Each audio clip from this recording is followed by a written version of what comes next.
kesehatan kalau gue masukin Indomie. Oke. Kalau kalau pesan itu ojol nggak bisa ya? Pesan makanan lewat ojol nggak bisa ya? Mahal. Oke deh. Sip. Ya, kita mulai aja. Tadi saya udah kasih pengantar sedikit ke teman-teman ya. Ini kan utamanya soal pengarsipan ya. Mungkin kalau kita kerucutin lagi ya pengarsipan audiovisual, dikerucutin lagi ke film bahkan gitu ya. Mhm. Dan saya pengen sebenarnya narik konteksnya ke situasi saat ini gitu kan. Ketika yang namanya arsip itu katanya bisa buat belajar masa lalu tuh gimana sih, menanganin krisis tuh gimana sih, atau situasi tertentu itu ada presidennya nggak sih? Nah itu yang bisa dipelajari, ada yang bisa diakses gitu. Tapi ya gitu, gimana kalau kita mumpung lagi di Berlin mungkin bisa ada semacam studi kasus, sama mungkin sebagai perkenalan mungkin ceritakan sedikit Mbak Lisa tentang kenapa lagi ngapain di Berlin nih.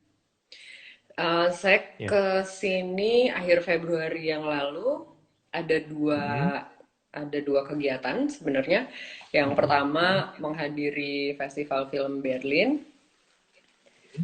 Yang kedua waktu itu untuk mengajar rekan-rekan dari arsip film Nigeria. Oke. Mm, soal handling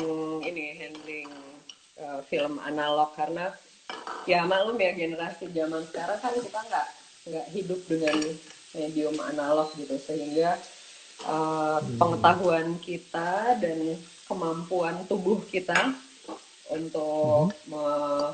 berinteraksi dengan film analog itu berkurang gitu kan kalau boleh dibilang zero lah untuk sebagian besar dari kita. Hmm. Nah teman-teman yang kerja di banyak arsip di seluruh dunia yang nggak semuanya ya punya uh, kemungkinan untuk training gitu loh sesuai dengan bidangnya kayak Hmm. uh, aku aja harus jauh-jauh sekolah ke Belanda gitu kan ya untuk bisa dapet training um, yang yang mumpuni gitu secara ilmiah dalam bidang ini. Nah, Hmm.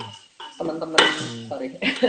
Nah, teman-teman dari Nigeria waktu itu di ini kan ditugaskan untuk belajar ke Berlin bersama aku dan beberapa kolegaku untuk Hmm. mendapatkan training di bidang film handling gitu.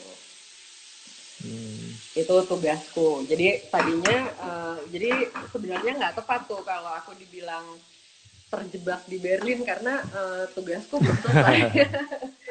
Oh memang Emang masih di masih sana ya, kerja. oke. Uh, tugasku baru akan selesai akhir bulan ini, akhir April. April. Nah, kalau abis itu aku masih Oke, belum bisa cabut juga, baru terjebak gitu. oke. Ya, oke, oke.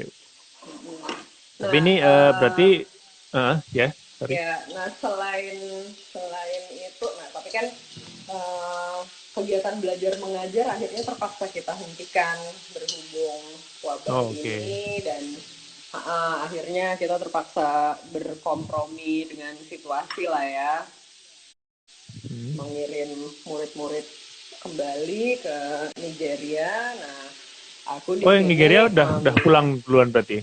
Hmm. udah pulang duluan karena waktu itu kita sama sekali Hmm. nggak terbayang hmm, apa yang terjadi gitu ya kalau perbatasan kan waktu itu udah mulai pelan-pelan ditutup. Hmm. Jadi kita waktu itu nggak terbayang apakah kawan-kawan ini akan bisa pulang lagi. Nah waktu itu soalnya negara-negara terutama Timur Tengah sudah mulai menutup perbatasannya pada awal bulan Maret. Hmm. Sementara Afrika sebenarnya masih santai, tapi kita pikirnya waduh ini kan tetanggaan nih, pasti nggak jauh-jauh beda nih, bentar lagi kali ditutup juga gitu Afrika. Dan pengalamannya Afrika dan Timur Tengah dengan pandemi itu kan lebih lebih banyak dibandingkan Eropa gitu ya. Mereka udah ngalamin AIDS, ngalamin Ebola, ngalamin MERS. Oh ya, Ebola betul. Mm-mm. Jadi akhirnya kita nggak kita berkonsultasi dengan murid-murid itu dan akhirnya bersepakat bahwa oke mendingan mereka pulang. Lalu saya lanjut dengan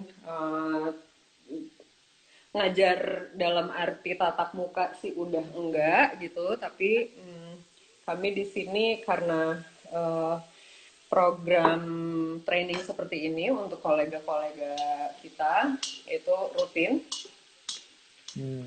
Jadi akhirnya tugas saya bergeser sedikit dari yang tadinya mengajar langsung tatap muka menjadi mempersiapkan materi ajaran Hmm. apa yang bisa kita pergunakan lagi untuk masa depan, training masa depan atau untuk dikirim gitu, belajar jarak jauh. Mm-mm. Oke. Nah, tadi nyebut soal masa depan tuh menarik tuh. Kayaknya udah mulai terlihat kan sebetulnya dari manfaat manfaat Hah, pengarsipan secara global gitu. hmm, Ya tadi yang sesuai pengantar saya tadi soal pengarsipan, apakah arsip-arsip lama gitu ya, katakanlah misalnya konteksnya wabah pandemi gitu ya, hmm, apakah misalnya arsip-arsip dari zaman flu Spanyol tahun 1918 dulu ada arsipnya gitu, aku nggak tahu itu kan spesifik ya, atau ya, mungkin nggak harus kasus itu gitu, yang kemudian terus bisa diakses oleh entah tenaga kesehatan atau apapun, atau mungkin pembuat kebijakan untuk merancang langkah-langkah yang kemudian harus dilakukan gitu kayak. Misalnya mhm. pernah nggak sampai setaktis itu gitu peran arsip? Oke, kalau Hmm. kita bicara benar-benar langsung kaitannya dengan pandemi ini ya. Ya Kalau mungkin kaitan berangkat dari situlah. kalau kaitannya langsung dengan pandemi ini agak sedikit jauh karena gini, kita sedang menghadapi satu bencana eh, yang menyerang seluruh dunia gitu ya, yang disebabkan oleh satu virus yang kita nggak tahu, belum pernah lihat sebelumnya. Makanya dinamakan novel coronavirus kan, virus baru. Novel baru. Sehingga sehingga betul-betul yang diuji di sini adalah eh, batas-batas kemampuan kita manusia untuk melampaui apa ya pengetahuan-pengetahuan kita yang sebelumnya gitu. Dalam Melampaui. tentu Oh, dalam oke. dalam bidang kesehatan tentunya gitu ya. Sejauh Hmm. mana dan secepat apa kita bisa mengenal si virus ini, bertindak dan mungkin idealnya sih juga sampai bisa menghasilkan pengobatan gitu kan. Nah, jadi sementara ini yang kalau yang terjadi di dalam sektor medis itu semuanya tatapan ke depan gitu ya. Apa nih Oh. pengetahuan baru apa lagi nih yang bisa kita hasilkan di bidang ini gitu untuk segera mengidentifikasi si virus, gimana caranya sebanyak mungkin orang bisa dites, kalau perlu bisa diobatin gitu kan. Oke, itu satu hal. Tapi karena krisis ini begitu meluas dan bisa menyerang siapa saja di mana saja, sehingga implikasi eh, ekonomi, sosial, budayanya itu besar banget gitu. Apa yang kita lakukan hari ini sebenarnya adalah bagian dari dampak itu kan gitu. Maksudnya Ya. kalau dalam keadaan biasa-biasa aja lu nggak mungkin dong minta gue Instagraman sama lu gitu. Ya kan. Nggak Nah, kepikiran ya. Meskipun sebetulnya kan dari dulu sudah mungkin gitu. iya benar, tapi kan kondisi ini mendorong kita masuk ke dalam satu ruang pemikiran yang lain gitu. Betul, betul. Ini sudah new Dan normal nih, sudah. betul, dan interaksi yang lain. Nah, di bagian sini nih sebenarnya yang di mana arsip menjadi relevan. Jadi bukan Nah. bukan dalam konteks pandeminya sendiri di bidang kesehatan, akan tapi lebih pada Oke, oke. bagaimana kita sebagai manusia merespon pandemi ini. Kayak misalnya satu hal Hmm. yang amat sangat mengesankan saya itu pada saat kan Jerman ini termasuk terlambat ya memberlakukan kebijakan social distancing. dibandingkan negara-negara tetangga gitu. Sorry, aku taruh sebentar ya. Yo. Nah, dibandingkan negara-negara tetangga termasuk terlambat. Nah, tapi kenapa? Sebabnya, sebabnya yang menarik. Karena mereka berusaha melindungi kebebasan yang secara mendasar dijamin dalam negara demokrasi gitu kan. Jadi yang mereka Oh, oke. gali itu adalah kebijakan-kebijakan etik eh, sampai Oh, digalinya itu sampai ke zaman perang. Jadi justru yang mereka lihat itu udah bukan lagi pandemi, jadi kaitannya bukan ke soal wabah flu Spanyol waktu itu tahun oke oke. 1918, justru yang digali kembali itu kebijakan-kebijakan Perang Dunia Kedua. Oh, wah menarik, Heeh. menarik. Kan Menarik, kebijakan ya yang dicari kan, kebijakan. Jadi dan bukan catatan cuma hukum. sekedar bukan cuma sekedar apa yang harus dilakukan kan, tapi mengingat bangsa ini tuh punya trauma gede-gedean ya soal genosida, pokoknya perilaku-perilaku politik yang nggak etis gitu. Sehingga mereka Hmm, amat sangat hati-hati untuk tidak mengulangi kesalahannya masa lalu gitu. oke.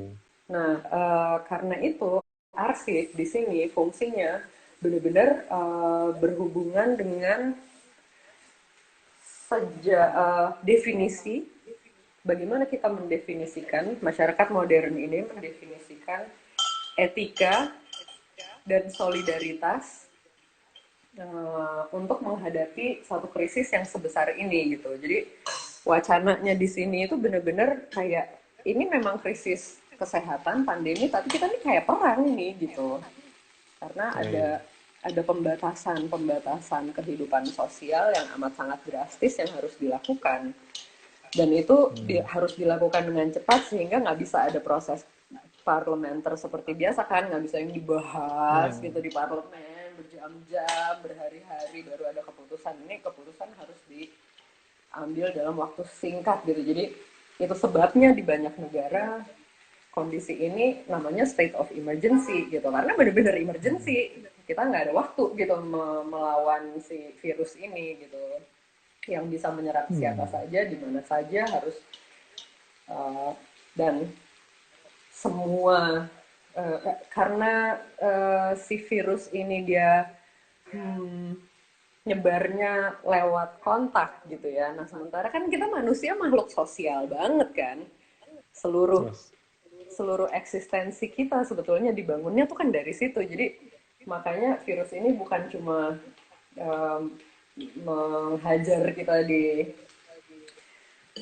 sisi lini kesehatan, tapi yang lebih gila lagi dia akan mengubah bagaimana kita berpikir dan bertindak sebagai manusia gitu.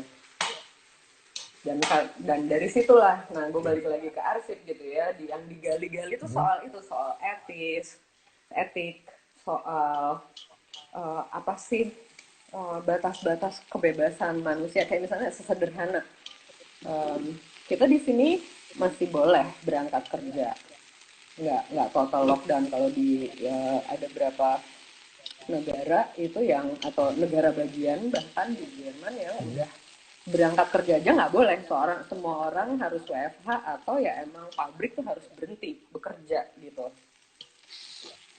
hmm, Nah sementara di Berlin nggak. Nah itu adalah kalau menurut Dewan Etikanya sini di Jerman itu adalah hal-hal hak asasi manusia yang sangat-sangat mendasar, hak untuk bekerja, hak untuk berkumpul, hak untuk mendapatkan udara segar, bla bla bla bla bla gitu. Nah, jadi wow, oke.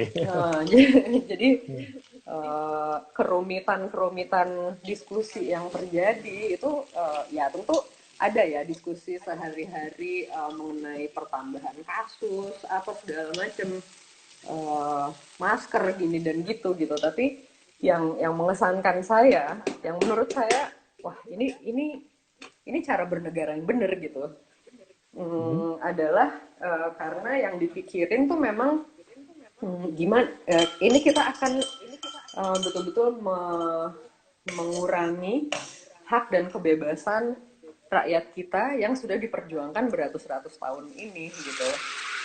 Dan yang hanya pernah dilanggar pada saat perang. Makanya itu berminggu-minggu, makanya kebijakan lockdown di sini tuh lama banget. Berminggu-minggu tuh cuma ngomongin itu doang gitu. Ini kita beneran nih mau menerapkan kebijakan kayak kita lagi perang gitu. Karena itu otomatis harus hal-hal dihitung semua implikasinya. betul, dan hal-hal dasar mengenai hak asasi manusia itu dengan akan berada dalam bahaya karena orang nggak boleh ngumpul, orang nggak bisa demo, wartawan dan segala macam akan mempunyai hambatan dalam penugasannya karena ada wilayah-wilayah yang dia nggak boleh masuk. Gitu. Jadi implikasi yang sangat mengesankan saya adalah bagaimana mereka mengaitkan antara implikasi sosial sekarang gitu ya dengan apa yang terjadi pada saat Perang Dunia Kedua, di mana Jerman berada dalam posisi yang sangat radikal gitu kan, bukan cuma melanggar hak asasi warganya sendiri, dia udah mengokupasi seluruh Eropa gitu. Oke. Itu yang berminggu-minggu tadi diskusinya, termasuk yang mengakses data tentang kebijakan masa lalu apa segala macam itu siapa? Ada badan khusus atau emang parlemen aja atau gimana? Yang paling utama itu kabinet pemerintahan. Berarti eksekutif ya? Betul. Dan di sini tuh sistemnya ada kabinet bayangan. Kabinet bayangan. Pelajaran tata negara nih.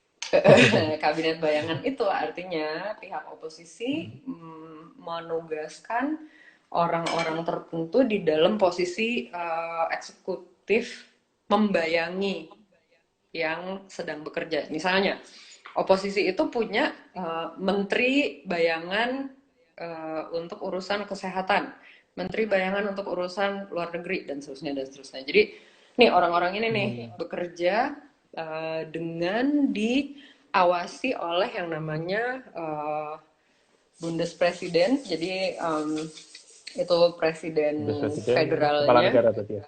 Kepala negara, karena ini kan negara federal, jadi kayak presiden Amerika gitu, bukan orangnya ya maksud gue. Sementara kalau pemerintahan tetap kanselir kan ya. Ya, tapi kekuasaannya ada di tangan kanselir karena dia yang menjalankan pemerintahan gitu. Nah, tugasnya orang-orang ini adalah menciptakan satu mekanisme di mana kesehatan dilindungi dan transmisi penyakitnya dicegah, akan tapi sesedikit mungkin hak asasi manusia dilanggar. Dan yang ketiga, sedapat mungkin negara dan Uni Eropa menjamin keselamatan ekonomi gitu ya. Jadi move pertamanya itu misalnya adalah untuk memastikan orang punya jaringan pengaman sosial. Jadi ada kayak bantuan tunai langsung gitu. Yang langsung diberikan pada minggu ketiga lockdown. Itu udah yang pokoknya kalau lo pengusaha kecil, menengah, atau lo freelancer, lo tinggal daftar online dapat. Dan jadi, itu semua kriterianya jelas ya, maksudnya jelas. Pengusaha menengah itu gimana, pengusaha kecil itu gimana, dan datanya ada. Datanya ada, tapi tetap lo harus daftar. Jadi bukan secara otomatis dikasih gitu. Lo mesti daftar. Jadi tetap ada inisiatif. Nah, ini juga menurut gue satu tindakan yang pasti resikonya tinggi gitu ya. Namanya ekonomi, ngasih duit gitu. Dan bener aja gitu, udah ada orang yang bikin dan udah ada, jangan khawatir, udah ada hacker yang bikin website palsu lah, apa segala macam buat nyolongin duit subsidi ini gitu. Jadi tindakannya beresiko, tapi menurutku panduan moral dan etikanya lebih penting ya daripada resikonya. Jadi warga negaranya itu yang dilihat kebutuhannya dulu, bukan wah nanti kalau mereka nyolong gimana gitu atau nanti kalau mereka bohong gimana. Kalau kita kan kadang-kadang di negara Ya udah kita khawatir justru itu itunya duluan yang ya. duluan. Iya, Nah, khawatir itu duluan, dah curiga iya, duluan. soalnya yang bikin Ya, kebijakannya sih oke. yang ngibul kan biasanya.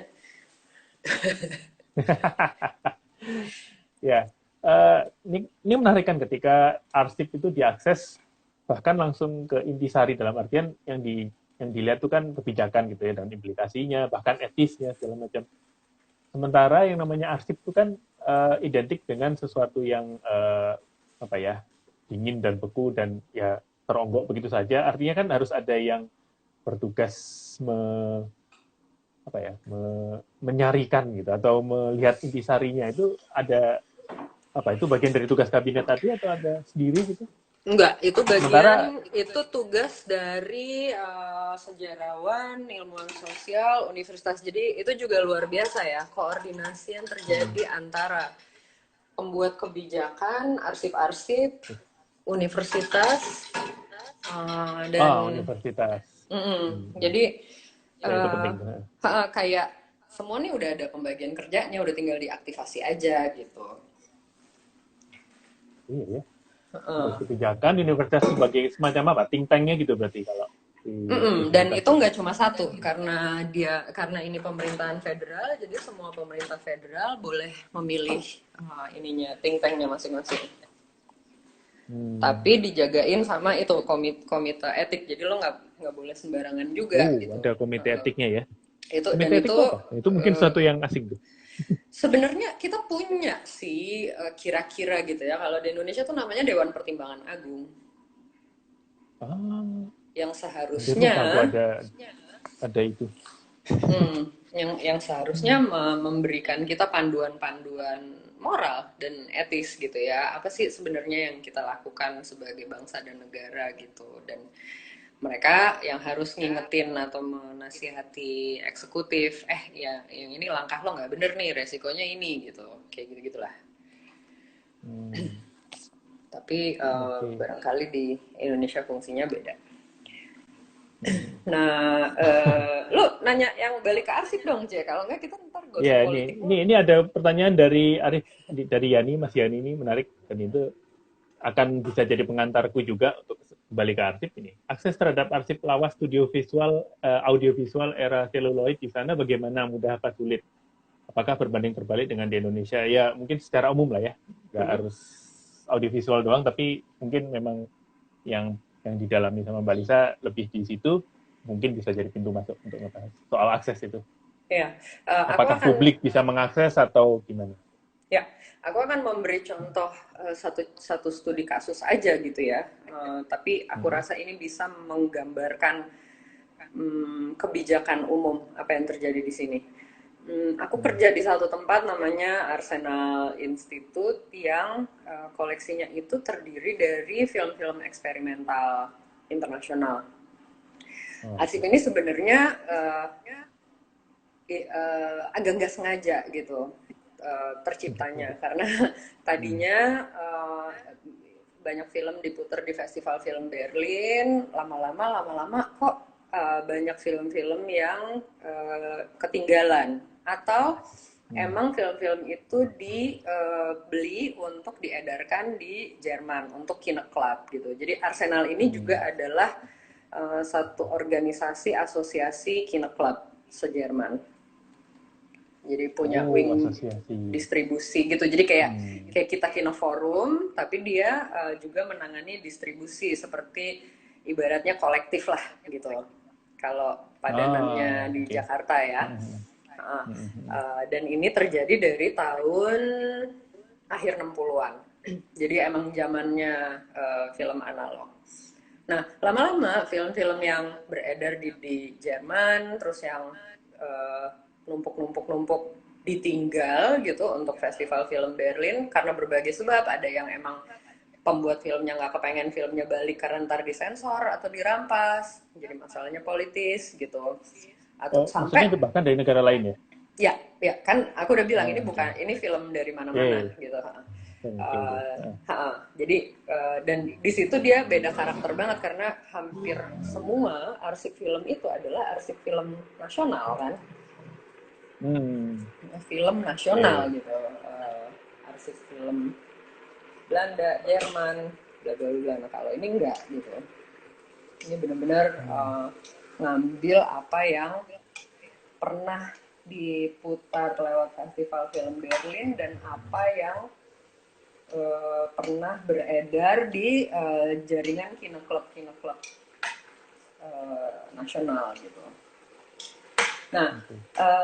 di sini karena koleksi seluloidnya mayoritas, mungkin 30 tahun lagi akan berubah, tapi sekarang koleksi seluloid itu masih mayoritas.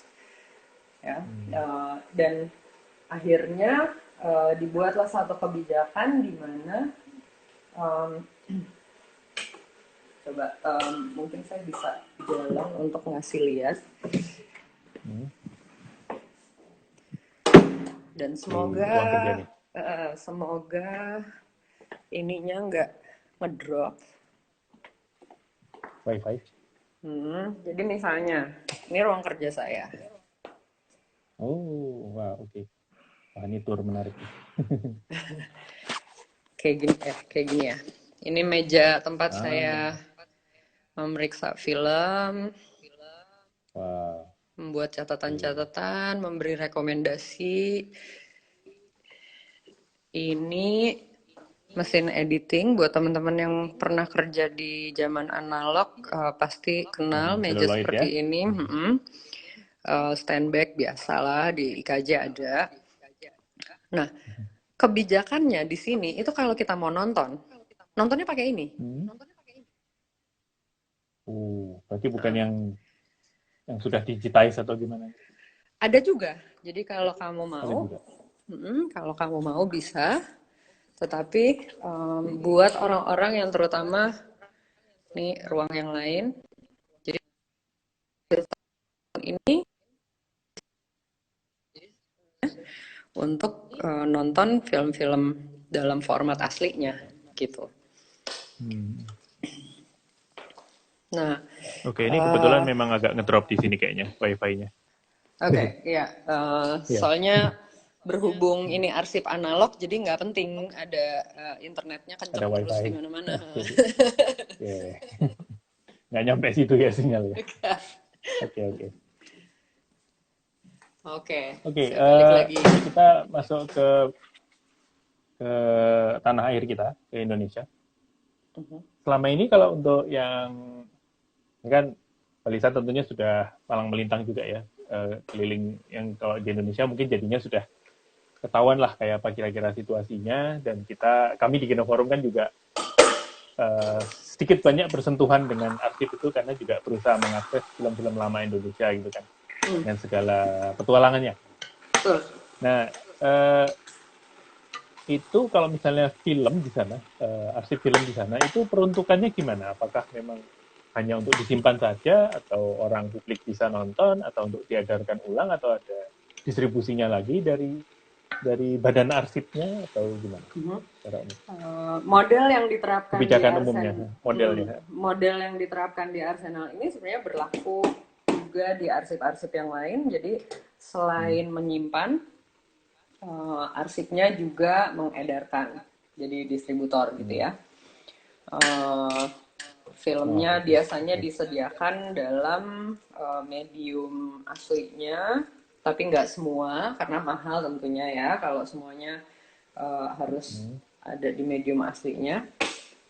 Eh, nah, dan ada format-format modern gitu yang relevan dengan zamannya. Kalau zaman kita sekarang digital berarti.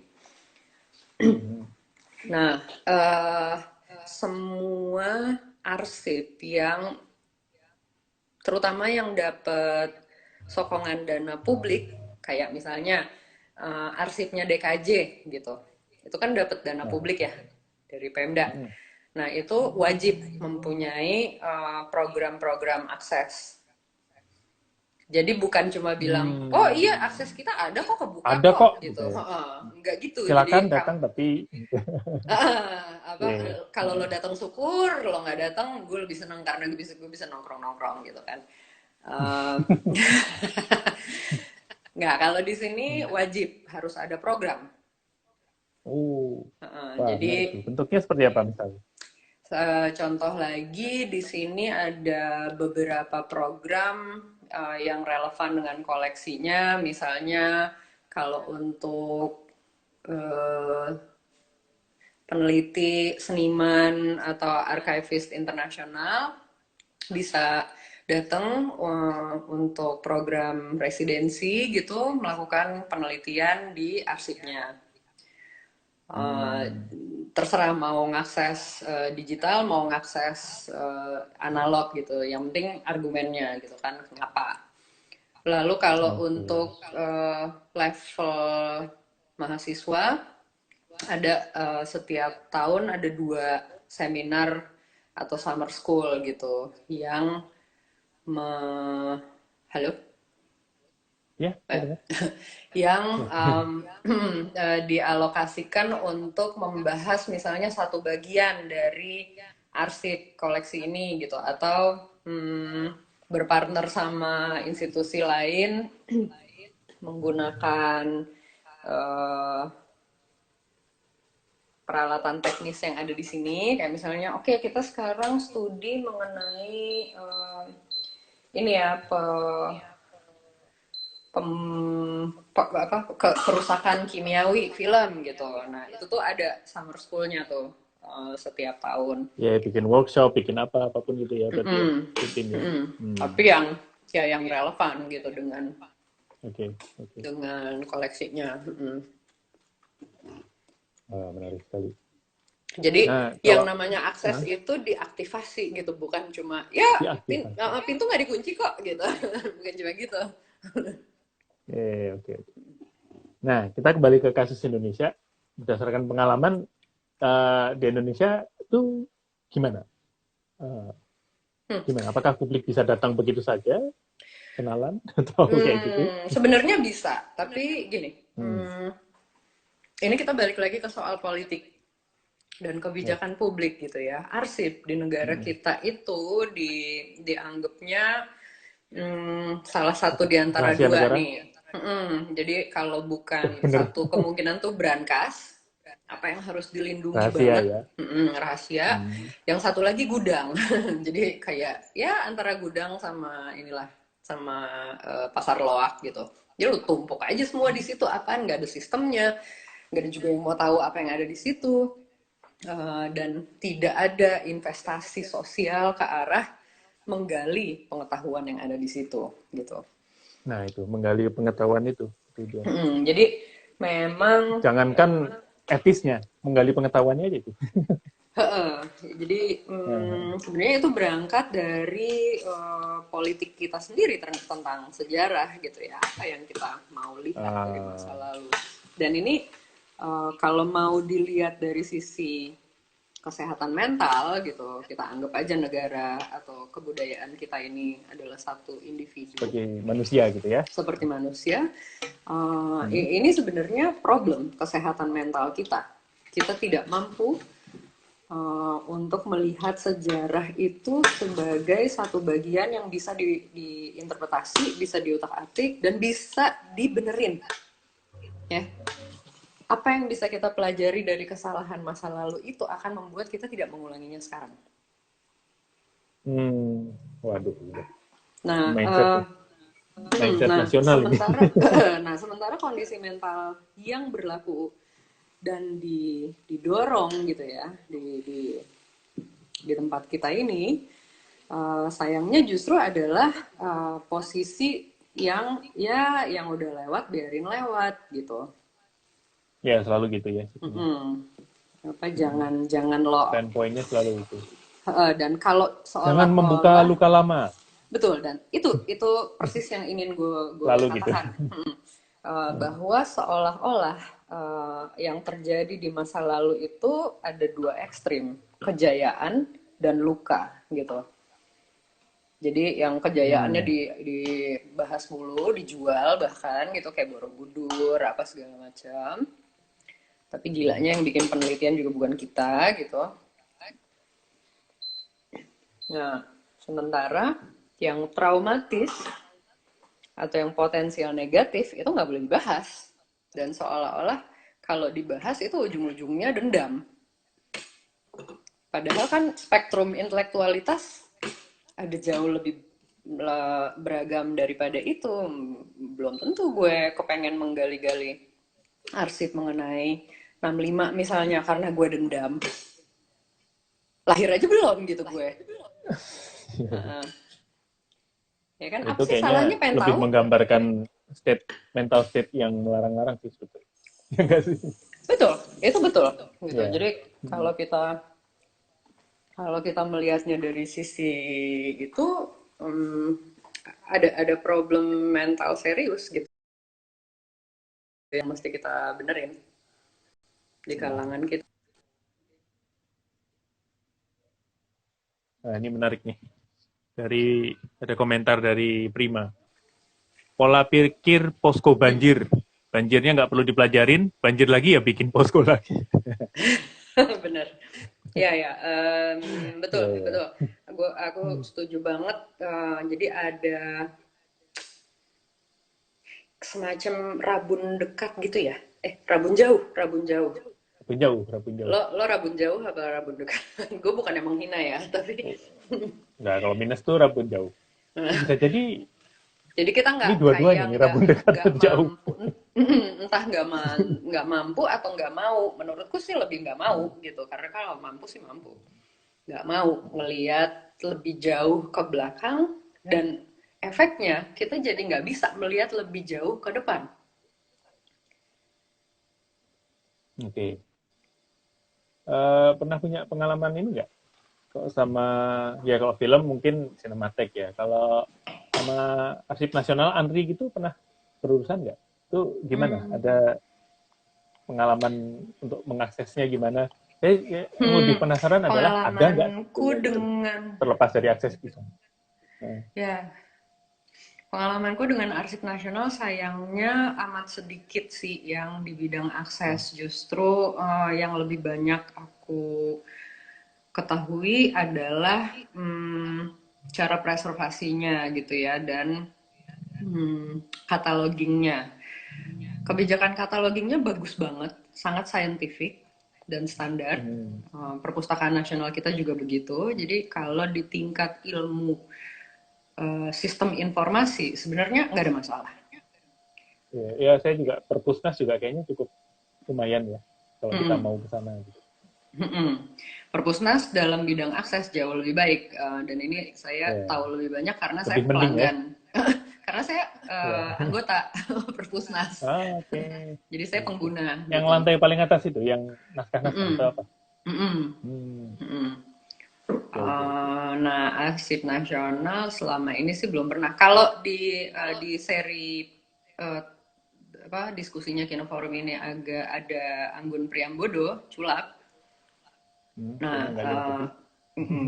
eh, kayaknya atau mungkin dia tamu di ruang pembicaraan berikutnya gitu. Bisa. Nanti ya, bisa ditanya tuh sama dia karena dia agak banyak tuh pengalaman berhadapan sama Ah, institusi-institusi kayak gini.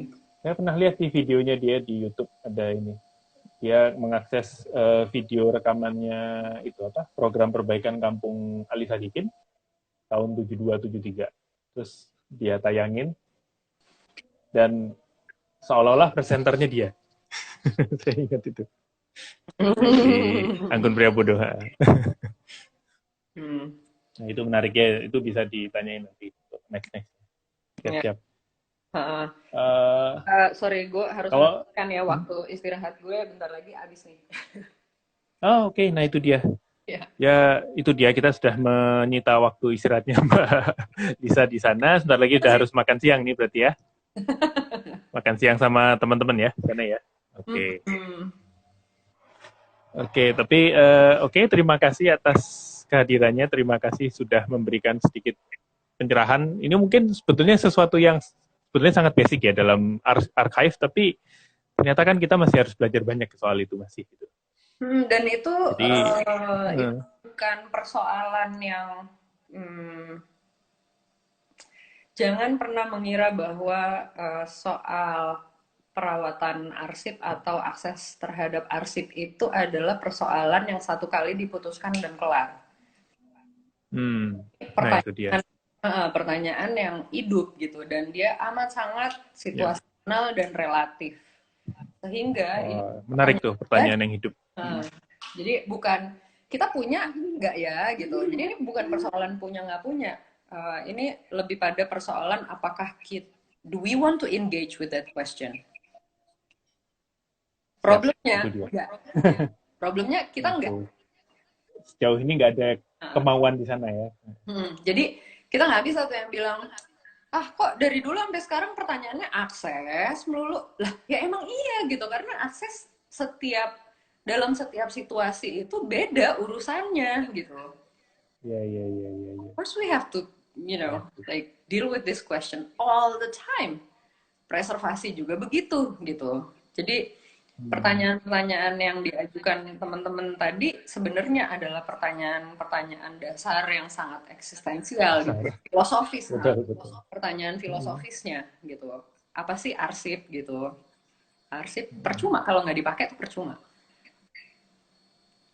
Ya ini sebenarnya jadi tadinya saya mau ngasih satu pertanyaan yang mungkin penutup gitu ya jadinya.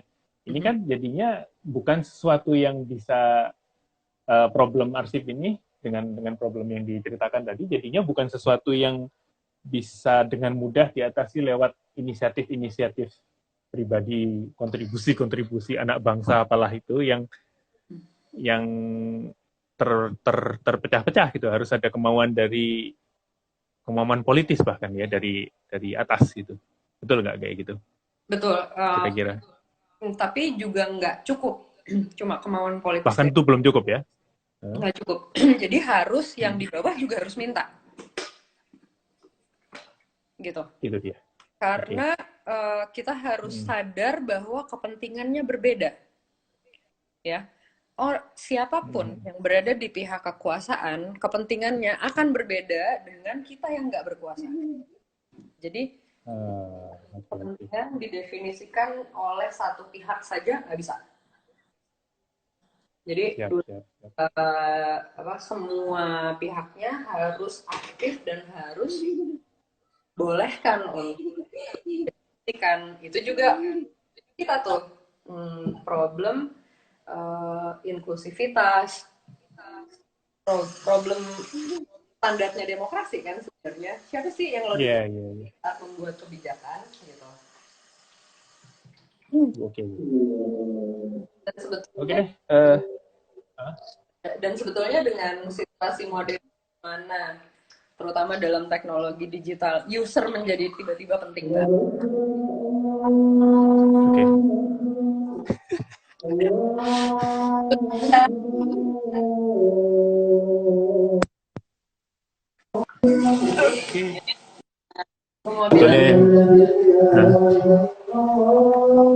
Ya, lanjut. Demokrasi itu sedikit buat penutup. Monggo.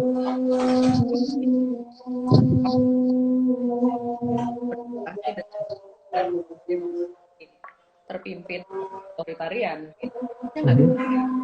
Ya.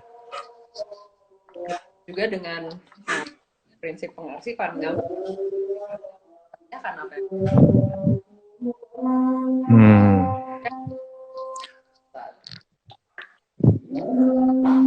Oke, terima kasih deh kalau begitu. Kebetulan ini sudah langsung masuk waktunya Isa apa banget, langsung keisi suaranya semua. Tuh, di Berlin ada azan kata Anyit. Ini mungkin azan zuhur kali ya kalau di Berlin, nggak tahu deh. Ada tapi nggak sekenceng di. Oke deh. Oke, terima kasih Mbak Lisa Buana atas pencerahannya yang mohon jangan lelah-lelah karena memang selalu mendasar untuk pertanyaannya kan. Terima kasih atas ya eksistensial, jadi memang selalu penting untuk ditanyakan jadinya. Jadi terima kasih atas kehadirannya di sesi IG Live bersama Gina Forum ini.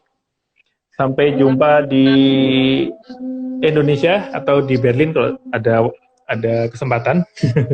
Bisa. Terima kasih. Salam buat kawan-kawan dan terima kasih. Terima kasih. Dadah. Dadah, terima kasih. Lisa Bonar Rahman.